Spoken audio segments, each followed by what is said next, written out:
Smiling disrespect is the worst. You feel it first, always. You sit at the meeting table, and they nod while you speak. They even say your name in that warm, practiced tone. But when it matters, your idea dies in the room, and you feel it, because the air shifts before the words do. So why does it keep happening to you? Here's what you miss. Real respect is quiet. Fake respect is performance. It doesn't look like support. It looks like courtesy. Your phone glows at 1:12 a.m. A muted notification. A just checking in message. You reply fast like you're supposed to. And in the morning, they still treat you like an option. So what are you actually buying with your availability? You're not being honored. You're being managed. The mask isn't respect. You're trained early to earn warmth. Be agreeable. Be useful. Be easy. You learn that tension is dangerous, so you soften first. You laugh at things that sting. You explain yourself before anyone asks. And you call it maturity. But that training has a hidden price, doesn't it? It doesn't look like kindness. It looks like self-erasure. You leave the room, fine. Then the ceiling at night becomes a witness. Because now we enter the mechanism that makes fake respect invisible. In the elevator, someone talks over you with a smile. Not loud, not rude, just certain. And you step back half an inch. That half inch is the whole story. But that's not the real reason you lose ground. Stop trying to be readable. The first mechanism is identity wiring. You over-explain because you fear silence will be misread. You say, just to clarify, like your existence needs footnotes. The cost is simple. You become predictable, and predictable people get used. So what's the shift? You stop performing clarity.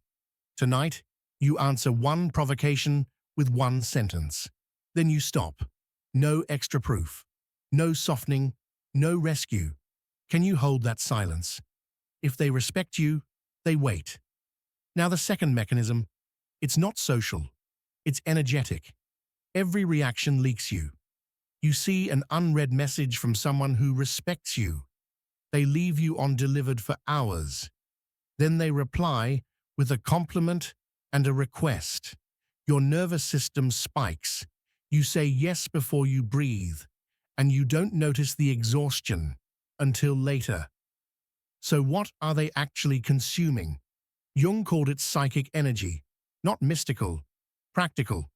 Every defense, every justification, every fast reply spends it. It doesn't look like love. It looks like urgency, and urgency is how people buy you cheap. But before you fix it, notice the escalation. They stop inviting you to the real rooms. You're always appreciated, but never consulted. You're praised in public, then ignored in decisions.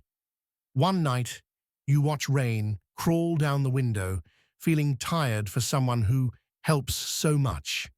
That tiredness is the invoice, because the third mechanism is darker. Your energy is your status. Respect follows what you protect. The third mechanism is the social game. People don't always want your presence. They want your reaction. Picture the hallway. Someone makes a joke with your name inside it. They watch your eyes, not your words. If you flinch, they own the frame. If you argue, they own the frame. It doesn't look like teasing. It looks like testing. This is projection. They throw a role at you and wait for you to wear it. Helpful, emotional, defensive. And the darkest truth is this. Fake respect is not about you. It's about control. And control needs you to stay readable. So what happens when you refuse the role? The moment you become unpredictable, the performance collapses. A typing cursor pauses. A silence lasts 2 seconds too long. A door handle hesitation becomes a boundary. And suddenly, their respect turns into irritation. Why? Because you stopped being easy to place. The smile was a leash. The room tells the truth. Watch their eyes. So how do you spot it instantly? At the table, watch what happens after the compliment. Do they give you space, or do they extract from you? In the chat thread, watch the timing. Do they answer when it's convenient, then demand speed from you? In the car at the red light, notice your body. Do you feel calm, or do you feel recruited? It doesn't look like disrespect. It looks like entitlement. Here's the test. If you feel guilty for pausing, you're in the first mechanism. If you feel drained after nice people, you're in the second. If you feel watched when you speak, you're in the third. And now, you know where to cut. One rule. Real respect survives silence. You lose in the room because you keep proving you deserve a seat. So take the seat without performing. Let the compliment land, then let the space stay empty. Let them sit in that quiet. Because fake respect can't breathe there.